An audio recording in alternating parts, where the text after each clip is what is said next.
Ok, buenas a todos. Hoy hablaremos sobre la resonancia magnética multiparamétrica de la próstata. Mi nombre es Tatiana Guadalupe Cruz Peña, cursando la rotación de cirugía en cirugía de mujeres con el Dr. René Morales. Manera de introducción. La creciente precisión de la resonancia magnética multiparamétrica de próstata, en combinación con una mayor experiencia y estandarización de su interpretación, han conferido a esta técnica un papel actual sustancial en el manejo de cáncer de próstata, neoplasia no cutánea más prevalente en el varón. ¿Qué es? Es una prueba radiológica que nos proporciona información sobre la forma y señal de la próstata en sus diferentes partes, así como de los órganos vecinos que la rodean y sus relaciones. De esta manera sabemos cómo debe ser una próstata normal en las llamadas secuencias T1 y sobre todo en T2. Por tanto, cuando hay problemas de hiperplasia, cáncer o inflamación llamada prostatitis, se observan cambios en el tamaño, forma y la señal de la próstata. La resonancia prostática se denomina multiparamétrica porque además de la forma y señal en T1 y T2, se evalúan otros aspectos funcionales como la difusión o la perfusión, es decir, cómo se distribuye el contraste que se inyecta, que se comporta de forma distinta en las enfermedades prostáticas, ayudándonos a distinguirlas. De esta forma, el radiólogo no solo describe las imágenes normales y anormales, sino que también informa sobre la probabilidad de que éstas se correspondan con un cáncer, de acuerdo a la clasificación PIRAT. La mejor secuencia para el estudio de la anatomía de la próstata es el T2 de alta resolución. La próstata tiene 4 zonas definidas: una zona central, una zona transicional, la glándula periférica y un estroma fibroso anterior. La glándula central tiene un aspecto heterogéneo debido a la combinación del componente fibroso normal de la próstata, que es hipointenso en T2, y los nódulos adenomatosos de la hipertrofia prostática benigna, que son hiperintensos. La zona periférica presenta una señal alta y homogénea en T2, lo que hace que la detección de los tumores en esta zona sea más sencillo. Aproximadamente el 75% de los tumores se localizan en la glándula periférica. La dificultad reside en que otras patologías como la prostatitis, la fibrosis y las alteraciones post-tratamiento también presentan baja señal, aunque no suelen tener morfología nodular. En el caso de la prostatitis, la imagen típica es una hipointensidad lineal o triangular en base en la periferia. Estroma fibroso. El estroma fibroso anterior es una banda de tejido fibromuscular que cubre la parte anterolateral de la próstata. Es hipointenso en T2 y tiene baja señal en el mapa de ADC debido a su composición muscular.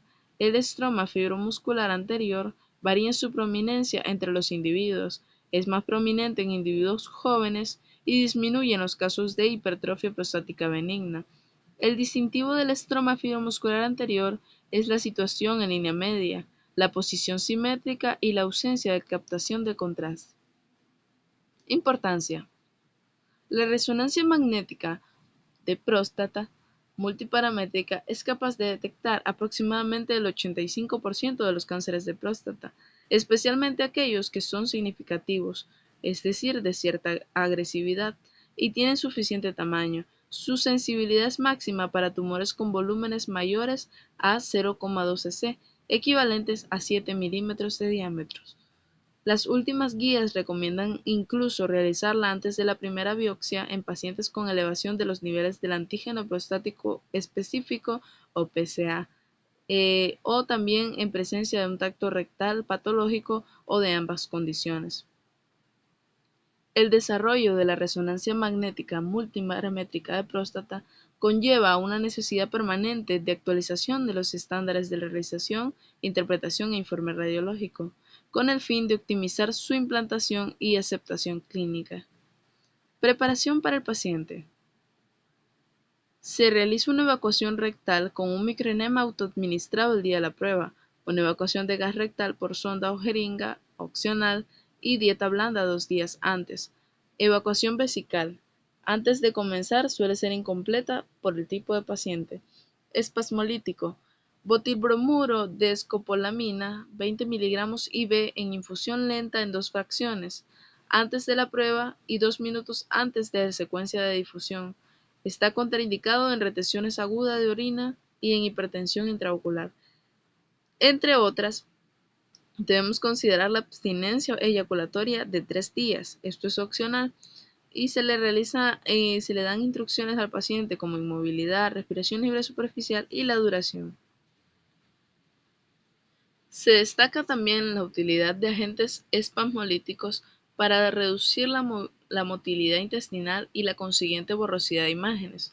La superioridad de un microenema de limpieza previo administrado frente a la aspiración rectal de gas por catéter para evitar artefactos en difusión y el razonable efecto positivo de la abstinencia eyaculatoria de 3 días en la visibilidad de lesiones en la zona periférica e invasión tumoral de las vesículas seminales. Claves de interpretación del PIRACS. PIRACS significa un sistema de datos y reporte de imágenes de la próstata. Es un método de valoración de riesgo que predice la probabilidad de un cáncer de próstata, entre 1, que es muy improbable, y 5, que es muy probable, mediante una lectura estandarizada y ponderada por zonas anatómicas de las secuencias que componen la resonancia magnética multiparamétrica de próstata. Clasificación PIRACS. La clasificación de la secuencia T2 en la glándula periférica. 1. Zona periférica normal o hiperintensa en T2. 2. Lesión focal discretamente hipointensa y mal definida. 3. Cambios no incluidos en otras categorías. 4. Lesión focal muy hipointensa, bien delimitada, sin extensión extracapsular. Masa hipointensa que sobrepasa la cápsula como número 5. Aquí podemos apreciar en las imágenes todo lo antes mencionado. En la número 1 podemos ver la imagen, 2, 3, 4 y 5 podemos observar lo que en las flechas nos indican, donde se localiza la masa o la lesión. Clasificación PIRAPS de la secuencia T2 en la glándula central. 1. En la zona central con estroma, hiperplasia glandular sin lesiones nodulares hipointensas. 2. Lesiones nodulares hipointensas con bordes bien delimitados. 3. Cambios no incluidos en otras categorías. 4. Una lesión nodular hipointensa con márgenes mal definidos sin evidencia de afectación de la cápsula anterior. Y 5. Una masa hipointensa con extensión a la cápsula anterior infiltrante y o con invasión de estructuras adyacentes. Aquí podemos observar en las imágenes todo lo antes mencionado. De igual manera, de la 2 a la 5 señala con la flecha la alteración. Clasificación PIRAPS de la secuencia W1, DWI y ADC. En DWI1 no hay aumento de la señal y no hay disminución del valor de ADC. En la 2 hay aumento de la señal difusa con valores bajos de ADC y no existe una lesión focal. En la 3 existe un aumento de la señal unilateral de DW1 y unos valores difusos bajos sin lesión focal en ADC. En la número 4 hay una lesión focal sin alteración de la señal y con valores bajos de ADC. En la 5 existe una lesión focal con aumento de la señal en DW1 y valores bajos de ADC. Acá podemos observar los de arriba es la secuencia DW1 y abajo está la secuencia ADC. Igual lo antes mencionado y por medio de las flechas podemos observar hallazgos benignos que pueden conducir a un error diagnóstico. A pesar de la estandarización en la resonancia magnética multiparamétrica de próstata, existen estructuras anatómicas normales o con cambios parafisiológicos y lesiones benignas que simulan un cáncer. Pueden originar falsos positivos, pero también falsos negativos. Las fuentes de error que deben tenerse presentes y las claves para evitar su confusión, aplicando el conocimiento anatómico, datos clínicos y criterios PIRAPS con especial rigor. Aquí podemos observar 4 imágenes que son lesiones benignas, pero que pueden conducir a un error diagnóstico.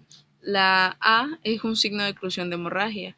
La flechita negra nos indica dónde se localiza ese signo. En la B tenemos la secuencia T2 de manera axial y podemos observar una atrofia secundaria a prostatitis crónica. Y la flechita blanca nos está indicando en qué sitio se localiza la atrofia. En la C tenemos un nódulo hiperplásico encapsulado extruido en la zona periférica. Igual nos delimita lo que es el nódulo, igual le tomada en la secuencia de T2 y lo podemos observar por medio de la flecha blanca. Y tenemos por último un nódulo hiperplásico ectópico del cual no está encapsulado. Podemos notar que a diferencia del anterior, este no se encuentra dentro de la cápsula. Indicaciones de la resonancia magnética. Resonancia magnética multiparamétrica de próstata hay 3 tipos de indicaciones. En estadiaje, monitorización terapéutica y diagnóstico. En estadiaje, es muy importante una correcta estadificación para determinar el valor pronóstico y las opciones de tratamiento. La resonancia magnética multiparamétrica permite detectar la ausencia de enfermedad y guiar hacia un seguimiento activo, confirmar el estadiaje, focalizar el tratamiento y detectar enfermedad extracapsular y o metástasis. T1. Tumor no palpable, no visible por imagen. T2. Tumor confinado a la próstata. T2A. Mitad de un lóbulo o menos. T2B. Afecta a más de la mitad de un lóbulo pero no a ambos. T2C. Afecta a ambos lóbulos. T3. Es un tumor que se extiende a través de la cápsula. Existe T3A y T3B. T3A existe una extensión tumoral extracapsular. En T3B hay una invasión de las vesículas seminales. T4 y hay una invasión de órganos adyacentes como vejiga y recto y o metástasis a distancia. Monitorización terapéutica. Morfológicamente, la glándula tratada con radioterapia u hormonoterapia suele presentar atrofia y una señal menor, lo que dificulta la valoración de las lesiones tumorales en las secuencias morfológicas. En el estudio dinámico, los tumores en tratamiento suelen alterar su curva de captación. Los tumores tratados tienen mejor angiogénesis y por lo tanto sus curvas tienden a ser tipo 1. Difusión. También se ha descrito que los tumores que presentan buena respuesta aumentan sus valores de ADC durante el tratamiento. En los casos de prostatectomía radical, la resonancia magnética permite realizar un seguimiento postquirúrgico de estos pacientes, al poder detectar recurrencias en el lecho quirúrgico. Diagnóstico. La resonancia magnética multiparamétrica juega un papel clave en el manejo de aquellos pacientes con PSA elevado y biopsias prostáticas previas negativas, en los que la alteración analítica puede ser de origen no neoplásico, como una hipertrofia prostática benigna o una prostatitis, por una neoformación en localización atípica o poco accesible de la biopsia transrectal, es decir, la zona central o segmentos anteriores, o por una neoformación no focal de bajo grado de letalidad. La utilidad recae en el elevado poder predictivo negativo, ya que la resonancia magnética puede evitar continuar haciendo biopsias o identificar el tumor, permitiendo una biopsia dirigida mediante diversos métodos.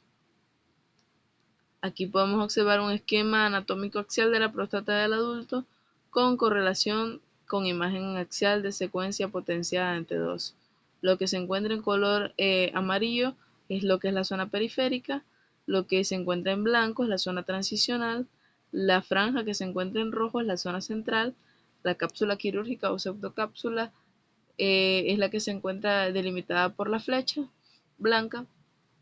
En la porción verde tenemos lo que es la zona anterior y la punta de flecha blanca indica la cápsula periférica y la punta de flecha negra indica lo que es el plexo neurovascular. Grado de malignidad de las lesiones prostáticas en función de su valor PIRADS. Acá tenemos la clasificación del 1 al 5, donde 1 es benigno, 2 probablemente benigno, 3 es indeterminado, 4 es probablemente maligno y 5 es maligno. Hipertrofia prostática benigna. Aquí tenemos un estudio morfológico en T2 de alta resolución en la cual observamos un aumento del tamaño de la glándula central, identificando en la región derecha un nódulo fibroso hipointenso, el cual podemos ver con la flecha amarilla que deforma el contorno glandular. Acá tenemos imágenes de las 5 clasificaciones que habíamos hecho. Aquí podemos ver un video con las estructuras adyacentes como tal. Bueno, no puedo reproducir el video, pero también tenemos como conclusión la resonancia magnética multiparamétrica de próstata es una técnica en permanente desarrollo. Ha alcanzado un alto nivel de estandarización y uso clínico que la convierte en una herramienta de gran interés para el radiólogo. Comprender y asimilar las directrices de la clasificación PIRATS es un requisito inicial que, junto a otros requisitos o recursos formativos, permite mejorar la calidad de la información radiológica de la resonancia magnética multiparamétrica de próstata y su valor para el diagnóstico y manejo inicial del cáncer de la próstata en diferentes ámbitos. La resonancia magnética es una técnica muy útil en el diagnóstico del cáncer de próstata, fundamentalmente en aquellos pacientes con elevación del PSA y biopsias previas negativas, y además permite una adecuada monitorización terapéutica. En su auge actual, ha contribuido la inclusión de las técnicas funcionales que han mejorado sensiblemente la utilidad de la misma en esta patología. Además, la aplicación de la clasificación PIRAT permite la estandarización de los informes radiológicos, lo que ha mejorado la comunicación de los hallazgos clínicos con los médicos. Como referencia, acá tenemos la Sociedad Española de Radiología Médica y muchas gracias por su atención.